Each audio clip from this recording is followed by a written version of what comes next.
हरि ओम।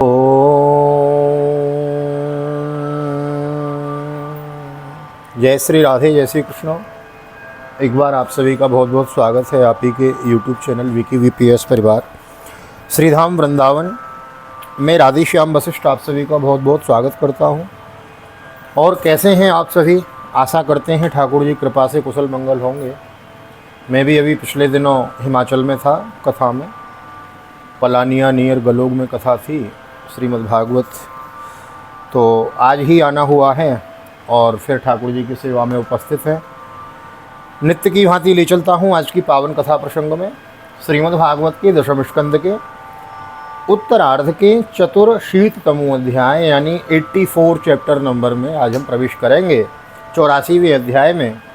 और वसुदेव जी के यज्ञ उत्सव का हम श्रवण करेंगे। वसुदेव जी ने किस प्रकार यज्ञ किया है। तो आइए आज की कथा में ले चलता हूँ। निवेदन अवश्य करना चाहूँगा, नए आए हैं चैनल को सब्सक्राइब कर ले में, बेल आइकन को भी प्रेस कर दें में। और आइए देर न करते हुए ले चलता हूँ आज की कथा प्रसंग में। सर्वप्रथम करेंगे गोविंद नाम संकीर्तन। श्री कृष्ण गोविंद हरे मुरारी, हे नाथ नारायण वासुदेव। श्री कृष्ण गोविंद हरे मुरारी, हे नाथ नारायण वासुदेव। हे नाथ नारायण वासुदेव, हे नाथ नारायण वासुदेव। श्री कृष्ण गोविंद हरे मुरारी, हे नाथ नारायण वासुदेव। नारायणं नमस्कृत्यं नरं चैव नरोत्तमं देवीं सरस्वतीं व्यासं ततो जयमुदीरयेत्। कृष्णाय वासुदेवाय हरये परमात्मने प्रणतः क्लेशनाशाय गोविन्दाय नमो नमः। ओं नमो भगवते वासुदेवाय। श्रीमद्भागवत महापुराणं दशमस्कन्धः अथ चतुरशीततमोऽध्यायः। श्रीशुक उवाच। श्रुत्वा प्रथा शुबलपुत्रथयाज्ञसेनी माधव्यतः क्षितिपत्न्यो तस्वगोप्यो कृष्णेऽखिलात्मनिहरौ प्रणयानुबन्धं सर्वाविशिष्योरलमश्रुकलाकुलाख्यो। इति सम्भाषमाणासु श्रीभिस्त्रीषु नसेर्नभिर्नशो आयोयमुर्मुनयस्तत्र कृष्णरामादिदृक्षयो। द्वैपायनो नारदश्च च्यवनो देवलोसितो विश्वामित्रो शतानंदो वरद्वाजो गौतमो। श्री सुखदेव जी कहते हैं, परीक्षित, सर्वात्मा भक्त भयहारी भगवान श्री कृष्ण के प्रति उनकी पत्नियों का कितना प्रेम है। यह बात कुंती, गांधारी, द्रौपदी, सुभद्रा, दूसरी पत्नियां, राजपत्नियों और भगवान की प्रियतमा गोपियों ने भी सुनी। सबके सब उनका यह अलौकिक प्रेम देखकर अत्यंत मुग्ध, अत्यंत विस्मित सी हो गई। सबके नेत्र में प्रेम के आंसू छलक आए। हम इस प्रकार जिस समय स्त्रियों से स्त्रियां और पुरुषों से पुरुष बातचीत कर रहे थे, उसी समय बहुत से ऋषि मुनि भगवान श्री कृष्ण और बलराम जी का दर्शन करने के लिए वहां आए। उनमें प्रधान थे श्री कृष्ण द्वैपायन, वेदव्यास जी, देवर्षि नारद, च्यवन, देवल, असित, विश्वामित्र, शतानंद, भरद्वाज, गौतम। राम शिष्यो भगवान वसिष्ठो गालवो भृगो पुलस्त्यो कश्यपोत्रश्च मार्कंडेयो बृहस्पति। द्वितीस्त्रेतश्चैकतश्च ब्रह्मपुत्रा सधांगिरो अगस्त्यो याज्ञवल्क्यश्च वामदेवादयो परे। तान् दृष्ट्वा स सोत्थाय प्रागासीनान्पादयो पांडवा कृष्णरामो च प्रणेमुर्विश्ववन्दितान्। अपने शिष्यों के सहित भगवान परशुराम, वसिष्ठ, गालव, भृगु, पुलस्त, कश्यप, अत्रि, मार्कंडे, बृहस्पति, द्वित, त्रित, एकत, सनक, सनंदन, सनातन, सनत कुमार, अंगिरा, अगस्त, याज्ञवल्क्य और वामदेव इत्यादि ऋषियों को देखकर पहले से बैठे हुए नरपतिगण, युधिष्ठिर आदि पांडव भगवान श्री कृष्ण और बलराम जी सहसा उठकर खड़े हो गए और सबने उन विश्ववंदित ऋषियों को प्रणाम किया है। ताना नरचुर यथा सर्वे स रामोच्युतोर्चयत् स्वागतासन पाद्यार्गो माल्यधूपानुलेपने। उवाच सुकुमासीनान् भगवानो धर्मगुप्तगोः सतसस्तस्य महतो वयतवाचोऽनुसृण्वत। इसके बाद स्वागत आसन, पाद्य, अर्घ, पुष्पमाला, धूप और चंदन आदि से सब राजाओं ने तथा बलराम जी के साथ स्वयं भगवान श्री कृष्ण ने उन सब ऋषियों की विधि पूर्वक पूजा की। जब सब ऋषि मुनि आराम से बैठ गए तब धर्म रक्षा के लिए अवतीर्ण भगवान श्री कृष्ण ने उनसे कहा। उस समय वह बहुत बड़ी सभा चुपचाप भगवान का भाषण सुन रही थी। श्री भगवान उवाचो। अहो वयं जन्मभृतो लब्धं कार्ष्णेन तत्फलं देवानामपि दुष्प्रापं यदि योगेश्वर दर्शनं किं स्वल्प तपसां नृणाम् अर्चायां देवचक्षुषां दर्शनस्पर्शनस्प्रश्न प्रहुलपादार्चनादिकं नयं यानि न तीर्थानि न देवा रक्षिलामयो ते पुनन्त्यरुकालीनो दर्शनादेव साधवो। श्री भगवान कृष्ण ने कहा, धन्य है हम लोगों का जीवन सफल हो गया, आज जन्म लेने का हमें पूरा फल मिल गया, क्योंकि जिन योगेश्वरों का दर्शन बड़े बड़े देवताओं के लिए भी अत्यंत दुर्लभ है, उन्हीं का दर्शन हमें प्राप्त हुआ है।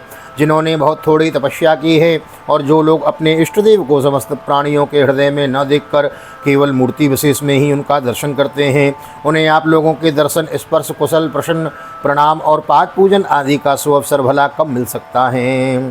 केवल जल में तीर्थ ही तीर्थ नहीं कहलाते और केवल मिट्टी या पत्थर की प्रतिमा ही देवता नहीं होती।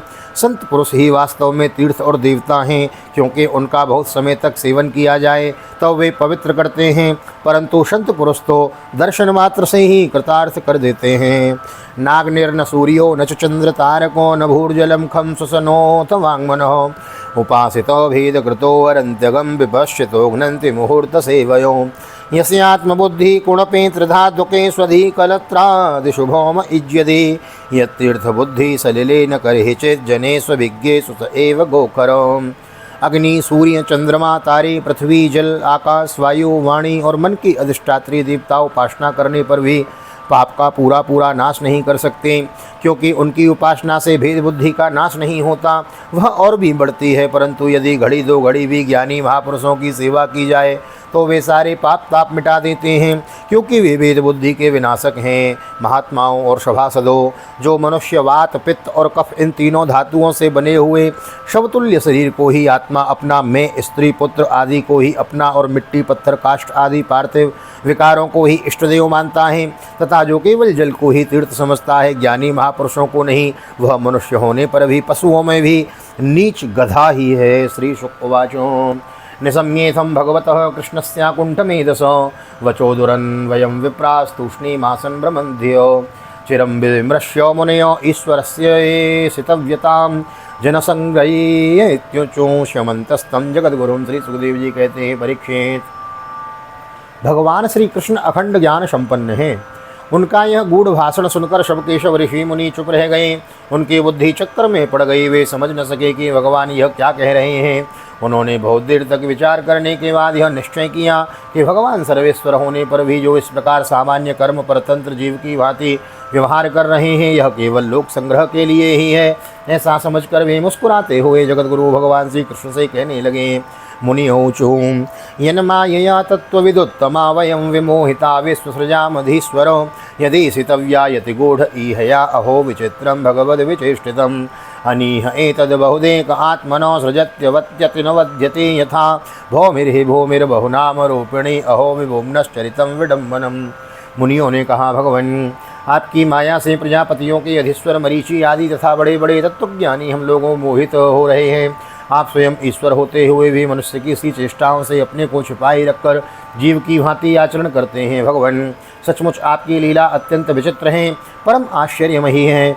जैसे पृथ्वी अपने विकारों, वृक्ष, पत्थर, घट आदि के द्वारा बहुत से नाम और रूप ग्रहण कर लेती है, वास्तव में वह एक ही है, वैसे ही आप एक और चेष्टाहीन होने पर भी अनेक रूप धारण कर लेते हैं और अपने आप से ही इस जगत की रचना, रक्षा और संहार करते हैं। पर यह सब करते हुए भी इन कर्मों में लिप्त नहीं होते। जो सजातीय, विजातीय और स्वगत भेद शून्य एक रस अनंत हैं, उसका यह चरित्र लीला मात्र नहीं तो और क्या है।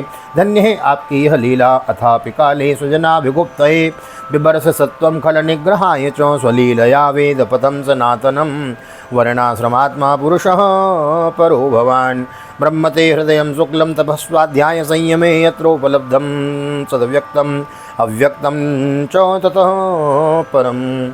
भगवान, यद्यपि आप प्रकृति से परे स्वयं पर ब्रह्म परमात्मा हैं, तथापि समय समय पर भक्तजनों की रक्षा और दुष्टों का दमन करने के लिए विशुद्ध सत्वमय सी विग्रह प्रकट करते हैं और अपनी लीला के द्वारा सनातन वैदिक मार्ग की रक्षा करते हैं, क्योंकि सभी वर्णों और आश्रमों के रूप में आप स्वयं ही प्रकट हैं। भगवान, वेद आपका विशुद्ध हृदय है। तपस्या, स्वाध्याय, धारणा, ध्यान और समाधि के द्वारा उसी में आपके साकार, निराकार रूप और दोनों के अधिष्ठान स्वरूप परब्रह्म परमात्मा का साक्षात्कार होता है।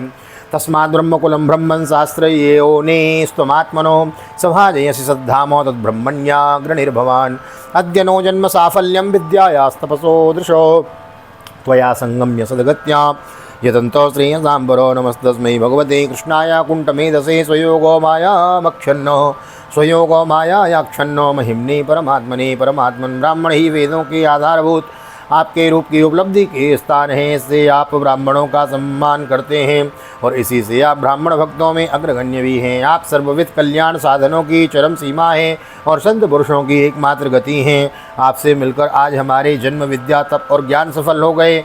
वास्तव में सबके परम फल आप ही हैं प्रभु। आपका ज्ञान अनंत है। आप स्वयं सच्चिदानंद स्वरूप पर ब्रह्म परमात्मा भगवान हैं। आपने अपनी अचिंत्य शक्ति योग माया के द्वारा अपनी महिमा छिपा रखी हैं। हम आपको नमस्कार करते हैं। न यम विन्द्यन्तमी भूपा एकारामाश्च वृष्णयो माया जवनिकाक्षन्नो आत्मानं कालमीश्वरं यथा शयान पुरुषो आत्मानं गुणतत्त्वदृक् नाम मात्रेन्द्रियाभातं न वेदो रहितं परम् एवं त्वां नाम मात्रेषु वशयेष्वेन्द्रियेया मायया विभ्रमच्चित्तो न वेद स्मृत्युपप्लवात्। ये सभा में बैठे हुए राजा लोग और दूसरों की तो बात ही क्या, स्वयं आपके साथ आहार विहार करने वाले यदुवंशी लोग भी आपको वास्तव में नहीं जानते, क्योंकि आपके अपने स्वरूप को जो सबका आत्मा जगत का आदि कारण और नियंता है माया के पर्दे से ढक रखा है। जो मनुष्य स्वप्न देखने लगता है उस समय स्वप्न के मिथ्या पदार्थों को ही सत्य समझ लेता है और नाम मात्र की इंद्रियों से प्रतीति होने वाले अपने स्वप्न शरीर को ही वास्तविक शरीर मान बैठता है। उसे उतनी देर के लिए इस बात का बिल्कुल भी पता नहीं रहता कि स्वप्न शरीर के अतिरिक्त एक जागृत अवस्था का शरीर भी है। ठीक इसी प्रकार जागृत अवस्था में भी इंद्रियों की प्रवृत्ति रूप माया से चित्त मोहित होकर नाम मात्र के विषयों में भटकने लगता है। उस समय भी चित्त के चक्कर में विवेक शक्ति ढक जाती है और जीव यह नहीं जान पाता कि आप इस जगत संसार से परे हैं। तस्याद्यते ददृशिमाघ्रिमोघवर्षो तीर्थास्पदं प्रतिकृतं सुविभग्वयोगै उत्सिक्त भक्त्युपहिता संजीव कोशो आपुर्भगवद्गतिमतो अनुगृहाण भक्तान्। प्रभो, बड़े बड़े ऋषि मुनि अत्यंत परिपक्व योग साधना के द्वारा आपकी उन चरण कमलों को हृदय में धारण करते हैं जो समस्त पाप राशियों को नष्ट करने वाले गंगा जल की भी आश्रय स्थान है। यह बड़े सौभाग्य की बात है कि आज हम उन्हें का दर्शन हुआ है। प्रभु, हम आपके भक्त हैं, आप हम पर अनुग्रह कीजिए, क्योंकि आपके परम पद की प्राप्ति उन्हीं लोगों को होती है जिनका लिंग शरीर रूप जीव कोश आपकी उत्कृष्ट भक्ति के द्वारा नष्ट हो जाता है। श्री सुखवाचो इत्यनुज्ञाप्य दासारः धातराष्ट्रं युधिष्ठिरं राजर्षि स्वाश्रमान् गन्तुं मुनयो दधिरे मनो तद्वीक्ष्य तानुपव्रज्यो वसुदेवो महायसो प्रणम्य चोपसंग्रह्य बवासेदं सुयंत्रितो। श्री सुखदेव जी कहते हैं, राजर्षि भगवान की इस प्रकार स्तुति करके और उनसे राजा धृतराष्ट्र से तथा धर्मराज युधिष्ठिर से अनुमति लेकर उन लोगों ने अपने अपने आश्रम पर जाने का विचार किया। परम यशस्वी वसुदेव जी उनका जाने का विचार देखकर उनके पास आए और उन्हें प्रणाम किया और उनके चरण पकड़कर बड़ी नम्रता से निवेदन करने लगे।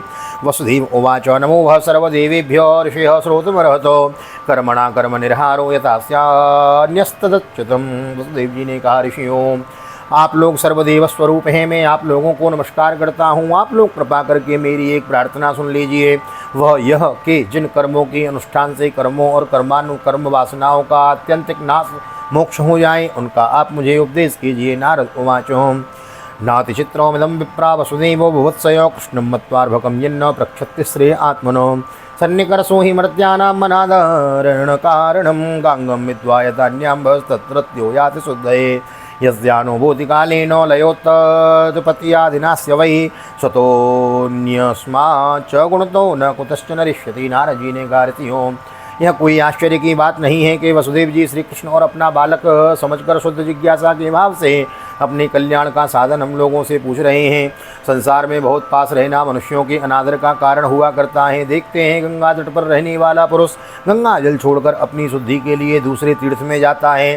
श्री कृष्ण की अनुभूति समय के फेर से होने वाली जगत की सृष्टि स्थिति और प्रलय से मिटने वाली नहीं है। वह स्वतः किसी दूसरे निमित्त से, गुणों से और किसी से भी क्षीण नहीं होती।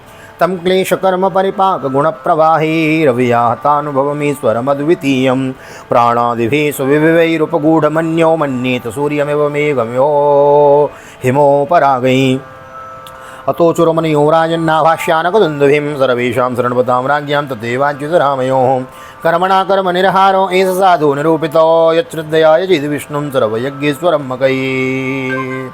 उसका ज्ञानमय स्वरूप अविद्या राग द्वेष आदि क्लेश पुण्य पापमय कर्म सुख दुख आदि कर्म फल तथा सत्व आदि गुणों के प्रभाव से खंडित नहीं है। वे स्वयं अद्वितीय परमात्मा हैं। जब वे अपने को अपनी ही शक्तियों से प्राण आदि से ढक लेते हैं तो मूर्ख लोग ऐसा समझते हैं कि वे ढक गए हैं। जैसे बादल कोहरा का ग्रहण के द्वारा अपने नेत्रों से ढक जाने पर सूर्य को ढका हुआ मान लेते हैं। परीक्षित, इसके बाद ऋषियों ने भगवान श्री कृष्ण, बलराम जी और अन्य अन्य राजाओं के सामने ही वसुदेव जी को संबोधित करते हुए कहा, कर्मों के द्वारा कर्म वासनाओं और कर्म फलों का अत्यंतिक नाश करने का सबसे अच्छा उपाय यह है कि यज्ञ आदि के द्वारा समस्त यज्ञों के अधिपति भगवान विष्णु की श्रद्धापूर्वक आराधना करें।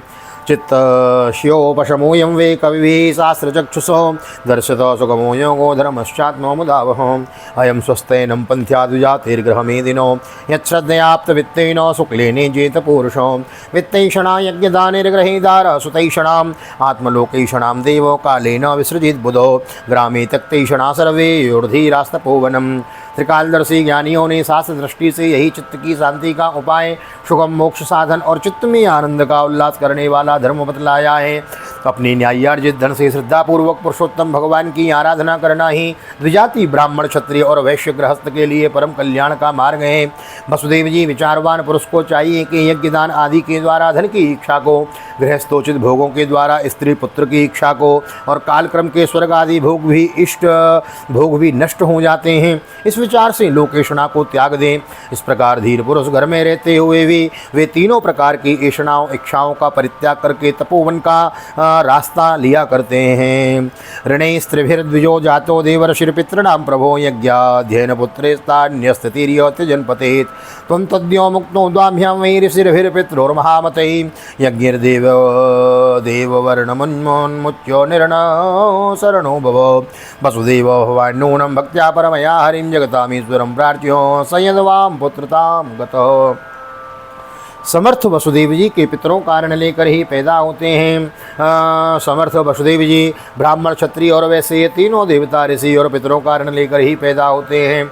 इनके ऋणों से छुटकारा मिलता है। यज्ञ अध्ययन और संतानोत्पत्ति से इनके ऋण हुए बिना ही जो संसार का त्याग करता है उसका पतन हो जाता है। परम बुद्धिमान वसुदेव जी, आप अब तक ऋषि और पितरों के ऋण से तो मुक्त हो चुके हैं। अब यज्ञों के द्वारा देवताओं का ऋण चुका दीजिए और इस प्रकार सबसे ऋण होकर गृह त्याग कीजिए, भगवान की शरण हो जाइए। वसुदेव जी, आपने अवश्य ही परम भक्ति से जगदीश्वर भगवान की आराधना की है, तभी तो वे आप दोनों के पुत्र हुए हैं। श्री सुक उवाचो इति तद्वचनं श्रुत्वा वसुदेवो महामनो तान्नसीन् मृत्युजो बभ्रे मूर्धान्यम्यो प्रशान्त्यचो तयेन वृषयो राजन् वृत्ता धर्मेण धार्मिकं तस्मिन्न्यायजन क्षेत्रे मखैरुत्तमकल्पकैः तद्दीक्षायां प्रवृत्तायां वृष्णयो पुष्करस्रजो स्नाता सुवाससो राजन राजाना सुष्टुवलंकृत। श्री सुखदेव जी कहते हैं, परीक्षित, परम मनस्वी वसुदेव जी ने ऋषियों की यह बात सुनकर उनके चरणों में सिर रखकर प्रणाम किया, उन्हें प्रसन्न किया और यज्ञ के लिए ऋत्विजों के रूप में उनका वर्ण कर लिया। राजन, जब इस प्रकार वसुदेव जी ने धर्मपूर्वक ऋषियों का वर्ण किया तब उन्होंने पुण्य क्षेत्र कुरुक्षेत्र में परम धार्मिक वसुदेव जी के द्वारा उत्तम सामग्री से युक्त यज्ञ करवाई। परीक्षित, जब वसुदेव जी ने यज्ञ की दीक्षा ले ली तब यदुवंशियों ने स्नान करके सुंदर वस्त्र और कमलों की मालाएं धारण कर लीं। राजा लोग वस्त्राभूषणों से खूब सुसज्जित हो गए। तन्महिष्यश्चमुदिता निष्पकंट्यो सुवाससो दीक्षाशालामुपाजगमो लिप्ता वस्तुपाणयो नीदुर्मृदंगोपटः शंखभेरियानकादयो नर्तक्यो तुष्टभो सूतमागधो जगोसुकंठ्यो गंधर्वो संगीतं स वर्तको तमभ्यसिंचन् विधिवद दक्तमभ्यक्तमर्त्विजं पत्नीभिरिष्टादशभिः सोमराजामिवोढुभिः।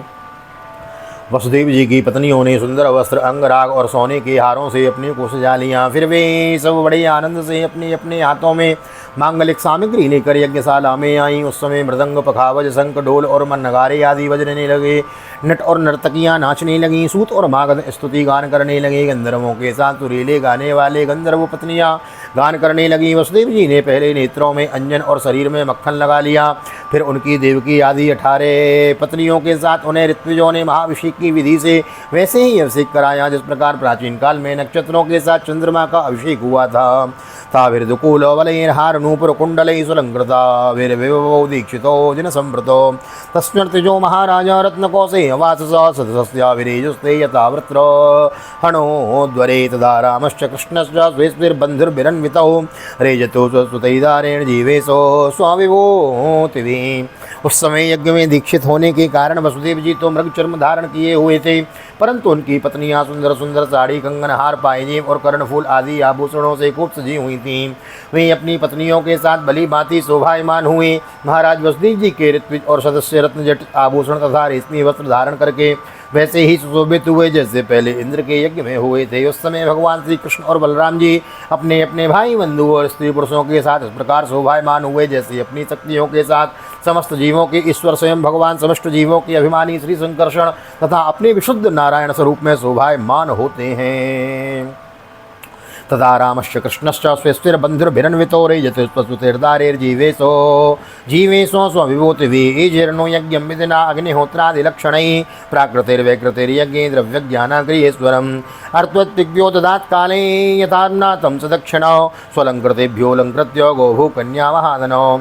वसुदेव जी ने प्रत्येक यज्ञ में ज्योतिष्ठोम, दर्श, पूर्णमास आदि प्राकृत यज्ञों, सौरमसत्रादि वैकृत यज्ञों तथा अग्निहोत्र आदि अन्यान्य यज्ञों के द्वारा द्रव्य क्रिया और उनके ज्ञान के मंत्रों के स्वामी विष्णु भगवान की आराधना की। इसके बाद उन्होंने उचित समय पर ऋत्विजों को वस्त्र अलंकारों से सुसज्जित किया और शास्त्र के अनुसार बहुत सी दक्षिणा तथा प्रचुर धन के साथ अलंकृत गौएं, पृथ्वी और सुंदरी कन्याएं प्रदान की हैं। पत्नी संज्ञा जवा भृत्ने शरित्वा ते महर्षयो सो सष्णु राम हृदय विप्रा यजमान पुरःसरो स्नातोलंकार वासांसि वंदेभ्यो दात् तथा स्त्रियों तथा स्वलंकृतो वर्णान् स्वाभ्योन्येन पूजयत् बंधून् सदारान् सुसुतान् पारिबर्हेण भूयसो विदर्भ कौशल कुरोन् काशिकेयो यशरंजयान्। इसके बाद महर्षियों ने पत्नी संयाज नामक संयाग और अव्रत स्नान अर्थात यज्ञांत स्नान संबंधी अवशेष कर्म कराकर वसुदेव जी को आगे करके परशुराम जी के बनाए हुए हृद में राम हृद में स्नान किया। स्नान करने के बाद वसुदेव जी और उनकी पत्नियों ने वंदी जनों को अपने सारे वस्त्राभूषण दे दिए तथा स्वयं नए वस्त्राभूषणों से सज्जित होकर उन्होंने ब्राह्मणों से लेकर कुत्तों तक को भोजन कराया। तदनंतर अपने भाई बंधुओं, उनके स्त्री पुत्रों तथा विदर्भ, कौशल, कुरु, काशी, कीकई और संजय आदि देशों के राजाओं, सदस्यों, ऋत्विजों, देवताओं, मनुष्यों, भूतों, पितरों और चारणों को विदाई के रूप में बहुत सी भेंट देकर सम्मानित किया। वे लोग लक्ष्मीपति भगवान श्री कृष्ण की अनुमति लेकर यज्ञ की प्रशंसा करते हुए अपने अपने घर चले गए। सदस्यर्त्वेक सुरगणान् भूत पितृश्चारणान् श्रीनिकेतो अनुज्ञाप्य ससंत प्रयुक्तम् धृतराष्ट्रोऽनुज पार्थ भीमो भीष्मो द्रोण प्रथायमो नारदो भगवान् व्यासः सुहृत्सम्बन्धि बान्धवो बन्धून् परिस्पृजो यदून् सौवर्धात् क्लिन्नचेतसं योर्विरह कृक्षेण स्वदेशान् चापरिजनो नन्दस्तु स गोपालेर्बृहत्या पूजयार्चितो कृष्णरामोग्रसेनाद्यैर्वात्सीद् बन्धो वत्सलो। परीक्षित उस समय राजा धृतराष्ट्र, विदुर, युधिष्ठिर, भीम, अर्जुन, भीष्म पितामह, द्रोणाचार्य, कुंती, नकुल, सहदेव, नारद, भगवान व्यासदेव तथा दूसरे स्वयं संबंधी और बांधव अपने हितैषी बंधु यादवों को छोड़कर जाने में अत्यंत विरह व्यथा का अनुभव करने लगी। उन्होंने अत्यंत स्नेहार्द चित्त से यदुवंशियों का आलिंगन किया और बड़ी कठिनाई से किसी प्रकार अपने अपने देश को गए। दूसरे लोग भी इनके साथ ही वहाँ से रवाना हो गए। परीक्षित भगवान श्री कृष्ण, बलराम जी तथा उग्रसेन आदि ने नंद बाबा एवं अन्य सब गोपों की बहुत बड़ी बड़ी सामग्रियों से अर्चा पूजा की, उनका सत्कार किया और वे प्रेम परवश होकर बहुत दिनों तक वहीं रहे। वसुदेव जी अनायास ही अपने बहुत बड़े मनोरथ का महासागर पार कर गए थे। उन्होंने उनके आनंद की सीमा न थी। सभी आत्मीय स्वजन उनके साथ थे। उन्होंने नंद बाबा का हाथ पकड़कर कहा, वसुदेवोञ्जसोत्तीर्य मनोरथो महार्णवं सुहद्व्रत प्रीतमनोनन्दमाः करिस्पृशन् वसुदेव उवाचो भ्रातरीश कृतः पाशो नृणां यः स्नेह संगितो तन्दुस्तजो महं मन्ये सूराणामपि योगिनाम। वसुदेव जी ने कहा, भाई जी, भगवान ने मनुष्यों के लिए एक बहुत बड़ा बंधन बना दिया है। उस बंधन का नाम है स्नेह, प्रेम पास। और मैं तो ऐसा समझता हूँ कि बड़े बड़े सूरवीर और योगी यति भी इससे तोड़ने में असमर्थ हैं। अस्मात् स्वप्रतिकल्पेयं यत् कृताज्ञे सुसत्तमे मेत्रपित्रार्फलावापि न निवर्तेत करे चेत् प्रागकल्पान् च कुशलं भ्रातृभो न चरामहि अधुना श्रीमदान्दाक्ष न पश्यामः पुरस्ततो मां राज्य श्रीरभूत्पुंसः श्रेयस्कामश्च मानदो सुजनानुत बन्धून् वा न पश्यन्ति यादृक् आपने हम अकृतज्ञों के प्रति अनुपम मित्रता का व्यवहार किया है। क्यों न हो, आप सरी के संत शिरोमणियों का तो ऐसा स्वभाव ही होता है, हम इसका कभी बदला नहीं चुका सकते हैं, आपको इसका कोई फल नहीं दे सकते। फिर भी हमारा यह मैत्री संबंध कभी टूटने वाला नहीं है, आप इसको सदा निभाते रहेंगे।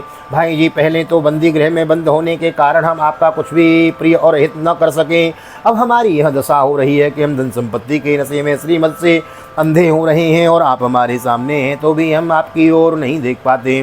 दूसरों को सम्मान देकर स्वयं सम्मान न चाहने वाले भाई जी जो कल्याणकामी हैं, उन्हें राजलक्ष्मी न मिले, इसी में उसका भला है, क्योंकि मनुष्य राजलक्ष्मी से अंधा हो जाता है और अपने भाई बंधु जनतकों को नहीं देख पाता। श्री सुक उवाचो एवं सौहर्द शैथिल्यो चित्त आनक दुंदवीर रोधो तत्कृता मैत्री स्मरण्यस्त्रो विलोचनो नंदस्तु सख्यु प्रियकृत प्रेमना गोविंद रामयो अद्य स्वस्ति मांसांसरीन यदुर्भिर्मानितो वशत ततः कामे पूर्यमाणा सब्रज स बांधवों परार्ज्ञा वर्णक्षोमानान अर्घ्यो परीक्षित। श्री सुखदेव जी कहते हैं, परीक्षित इस प्रकार कहते कहते वसुदेव जी का हृदय प्रेम से गदगद हो गया। उन्हें नंद बाबा की मित्रता और उपकार स्मरण ही हो आए, उनके नेत्रों में प्रेमाश्रु उमड़ आए और वे रोने लगे। नंद जी अपने सखा वसुदेव जी को प्रसन्न करने के लिए एवं भगवान श्री कृष्ण और बलराम जी के प्रेम पास में बदकर आजकल करते करते 3 महीने तक वहीं रह गए।